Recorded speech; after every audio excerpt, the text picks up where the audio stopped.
Shikha Yadav, Saraswati group of colleges के digital platform पे आपका स्वागत है। मैं आज आप लोगों को बीकॉम फर्स्ट ईयर के सब्जेक्ट बिजनेस इकोनॉमिक्स के topic development of management thoughts के बारे में बताऊंगी। इसके पहले वीडियो में मैंने क्लासिकल थियोरी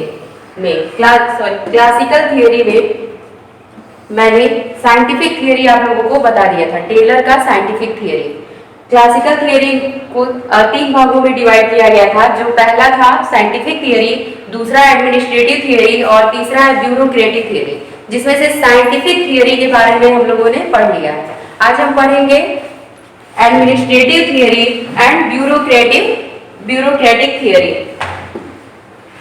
चलिए, जैसे कि यहाँ आप देख रहे हैं कि यहाँ साइंटिफिक मैनेजमेंट थियोरी हमने पढ़ लिया है। आज हम पढ़ेंगे इसके और इसके बारे में। ब्यूरोक्रेटिक मैनेजमेंट या ब्यूरोक्रेटिक सिस्टम क्या होता है? नौकरशाही प्रणाली। मैक्स वेबर एक ऐसे एकमात्र व्यक्ति थे जिन्होंने नौकरशाही सिस्टम को आदर्श माना। लोकतांत्रिक राज्य में आदर्श माना, इसको आदर्श प्रतिरूप माना। ब्यूरोक्रेटिक मैनेजमेंट है क्या? इसके बारे में जानने से पहले थोड़ा सा जान लेते हैं कि इसका प्रतिपादन किया। जैसा कि मैक्स वेबर ने इसका प्रतिपादन किया, इन्होंने एक बुक लिखा the theory of social and economical organisation. तो उस बुक में 1920 में वो बुक उन्होंने पब्लिश किया था। 1920 में इस बुक में इन्होंने नौकरशाही प्रणाली को डिफाइन किया था। देखिए, a form of organisation characterised by, एक ऐसा ऑर्गेनाइजेशन जिसमें डिवीजन ऑफ लेबर, जिसमें श्रमिकों का उचित विभाजन हो, उचित उनकी योग्यता के अनुसार विभाजन हो। नेक्स्ट है क्लियर डिफाइंड हायरार्ची, यानी सीरीज, एक सीरीज में विभाजन हो। जैसे उच्च स्तर से निम्न स्तर तक जो भी आदेश, जो भी ऑर्डर दिया जाता था ब्यूरोक्रेटिक में, वो उच्च स्तर से निम्न स्तर को दिया जाता था। उसमें एक सीक्वेंस था, hierarchy in the sense sequence. Detailed rule and regulation, उसमें जो भी रूल और रेगुलेशन थी उसकी व्याख्या थी, वो डिटेल में थी और उनको फॉलो करना ही था।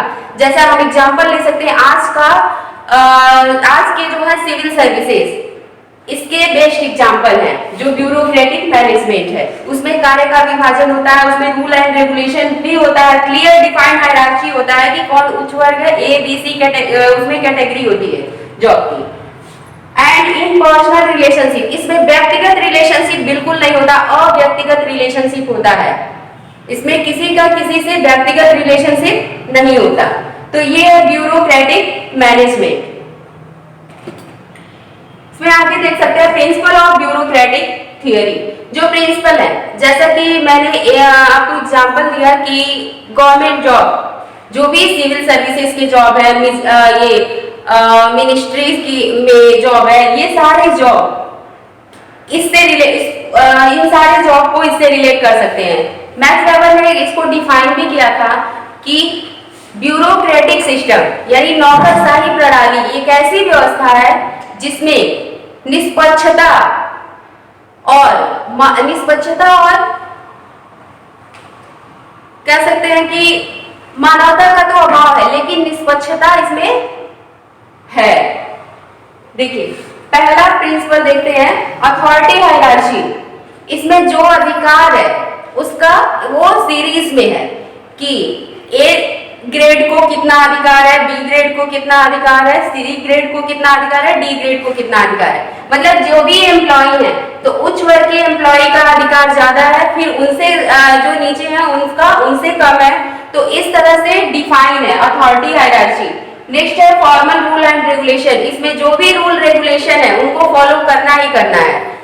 जितने भी तरह के रूल एंड रेगुलेशंस है वो फॉर्मल है, औपचारिक है, उनको औपचारिक तरीके से, औपचारिक यानी रूल रेगुलेशन के तहत उनको पूरा करना ही है। नेक्स्ट है डिवीजन ऑफ लेबर। जो लेबर का श्रम का विभाजन है, जो श्रम का विभाजन है वो भी एक तरह से श्रम का विभाजन, एक जैसे right person put the right person for right job, मतलब सही जॉब, जिस तरह का जॉब है उसी तरह के क्वालिफाई, उसी योग्य व्यक्ति को उस जगह पे इस्टेब्लिश करना, मतलब जिस तरह का जॉब है उसी तरह का व्यक्ति उस जॉब के लिए सेलेक्ट करना।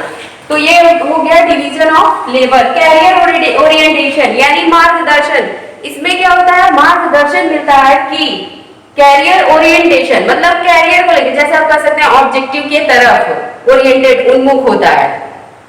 तो इसमें क्या होता है कि जो आपका सिलेक्शन होगा, जो आपका पदोन्नति होगा मतलब प्रमोशन होगा, वो सारा आपके कैरियर ओरिएंटेशन की तरफ ले जाएगा आपको। हमेशा देखते हैं जो सिविल सर्विसेज होते हैं उसमें रूल रेगुलेशन के तहत काम होता है और उसमें प्रमोशन ज्यादातर होते हैं। तो ये है कैरियर ओरिएंटेशन भी इसमें होता है।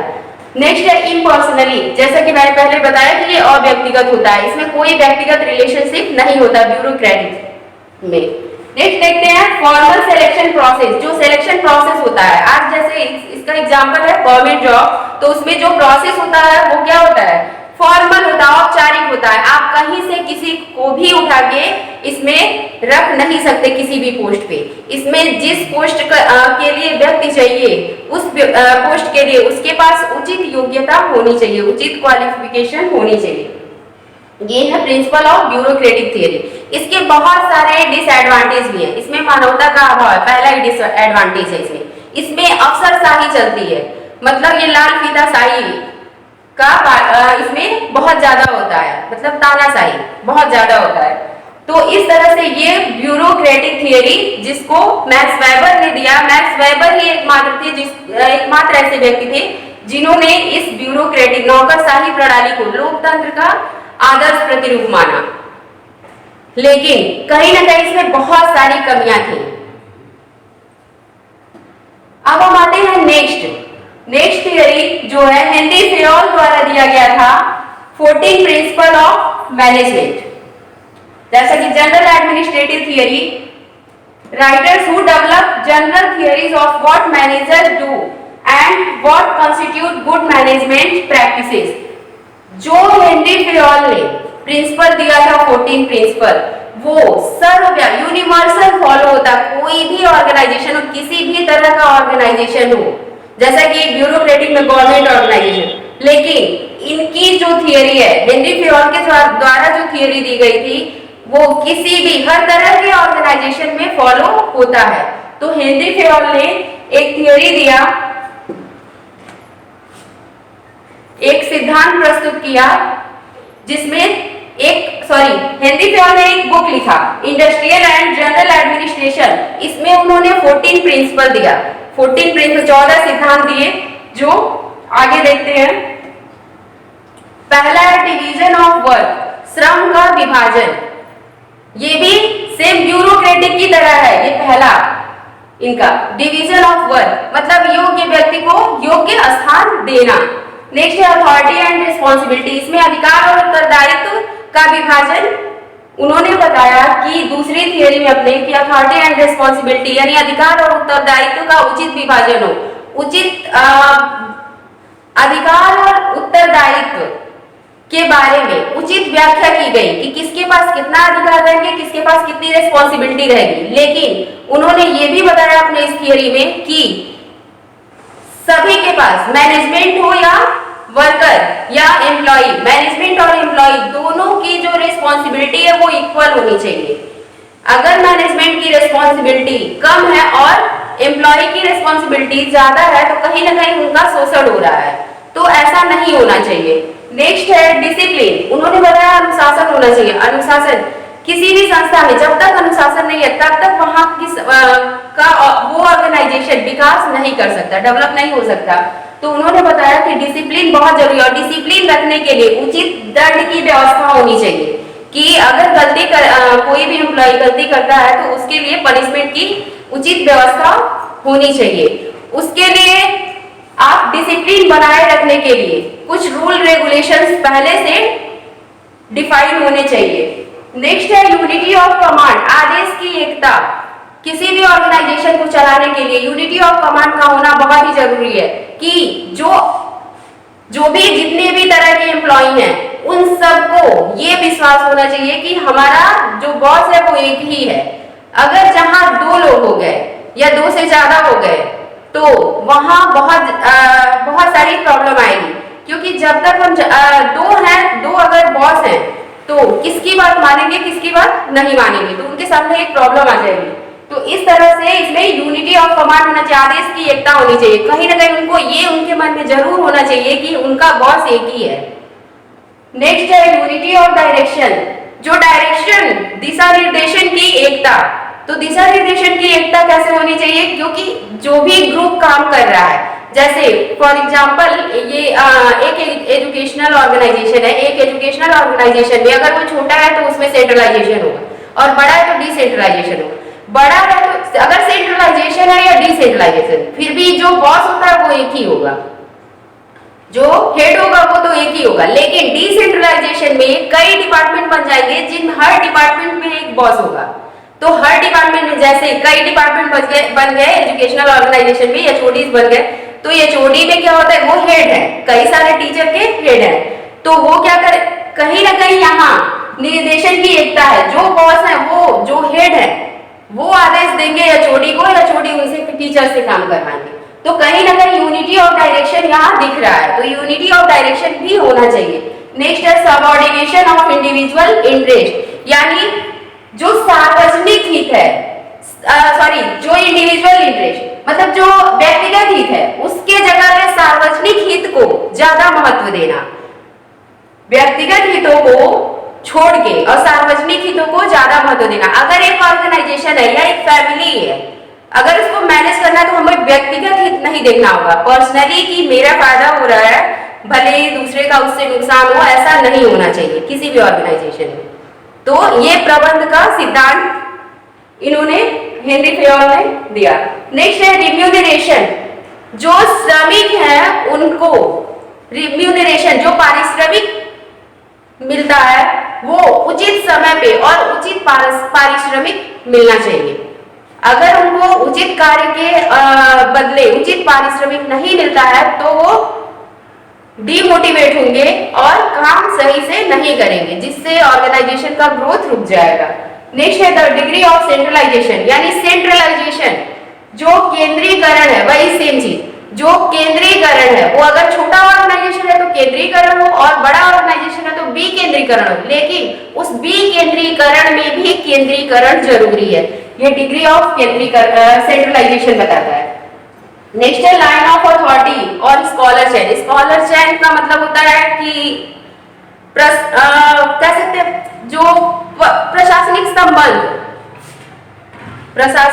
संबंध, तो जो संबंध हो उनका, वो ऐसे जैसे स्कॉलर चैन को समझ सकते हैं,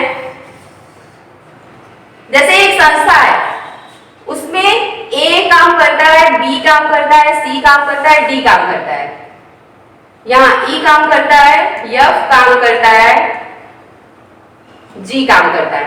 अगर डी को कोई सूचना जी के पास पहुंचाना है तो वो डायरेक्ट जी के पास नहीं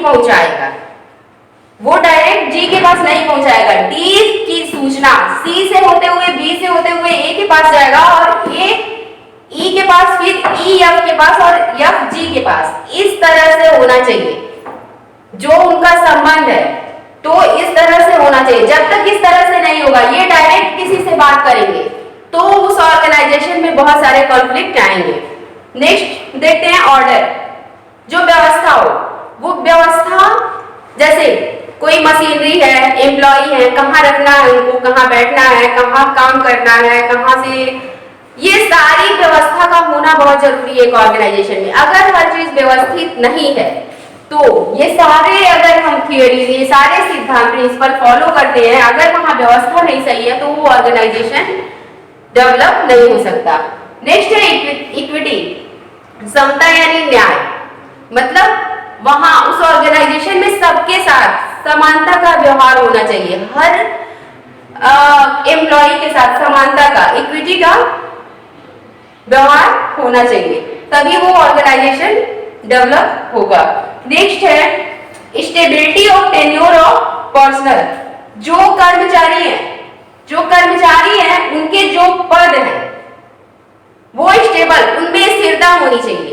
अगर कर्मचारियों को कुछ नया सिखाना है, अगर उनको उनसे अच्छे से काम लेना है, मैक्सिमम आउटपुट लेना है, तो उनको एक पोस्ट पे उनको ये रियलाइज होना चाहिए कि वो इस पोस्ट पे काफी दिन तक रहेंगे। जब तक उनको ये रियलाइज नहीं होगा कि जिस पोस्ट पे है वो काफी दिन तक नहीं रहेंगे, तो वो काम सही ढंग से नहीं करेंगे, वो अपने काम को अच्छे से सीखेंगे नहीं। तो ये होना चाहिए। नेक्स्ट है इनिशिएटिव, प्रेरणा। समय समय पर एम्प्लॉइयों को मोटिवेट करना होगा, और उनको मोटिवेट आप किसी तरह से कर सकते हैं, मॉनेटरी फॉर्म में कर सकते हैं, नॉन मॉनेटरी फॉर्म में कर सकते हैं, तो उनको मोटिवेट करना होगा। नेक्स्ट है स्पिरिट दी कॉर्प या टीम स्पिरिट, सहयोग की भावना। उस ऑर्गेनाइजेशन में सहयोग की भावना होनी चाहिए। अगर किसी को किसी तरह की प्रॉब्लम होती है तो मैनेजमेंट को हमेशा अपने कर्मचारियों के साथ सहयोग की भावना से काम लेना होगा। तो ये सारे प्रिंसिपल हेनरी फेयोल ने बताया, लेकिन इनकी भी आलोचना की गई। जो हेनरी फेयोल के प्रिंसिपल हैं उनकी भी बहुत सारी आलोचनाएं की गई। आलोचनाएं ये थी कि इन्होंने एक ही चीज को कई बार डिफाइन किया है, इन्होंने एक ही चीज को कई बार डिफाइन किया। इन्होंने जो प्रबंध वर्ड है मैनेजमेंट, उसको प्रशासन के रूप में लिया है, उन्होंने प्रशासन के रूप में लिया है। जो हेनरी फेयोल है उनको फादर ऑफ, यहां देख सकते हैं, फादर ऑफ मॉडर्न मैनेजमेंट के नाम से भी जानते हैं। 1916 में फेयोल क्या एक बुक लिखे थे, इंडस्ट्रियल एंड जनरल एडमिनिस्ट्रेशन। इसी बुक में उन्होंने 14 सिद्धांत दिया था। तो ये रहा आपका क्लासिकल थियोरी, यहाँ कंप्लीट हुआ। नेक्स्ट हम पढ़ेंगे न्यू क्लासिकल थियोरी अगले क्लास में। Thank you.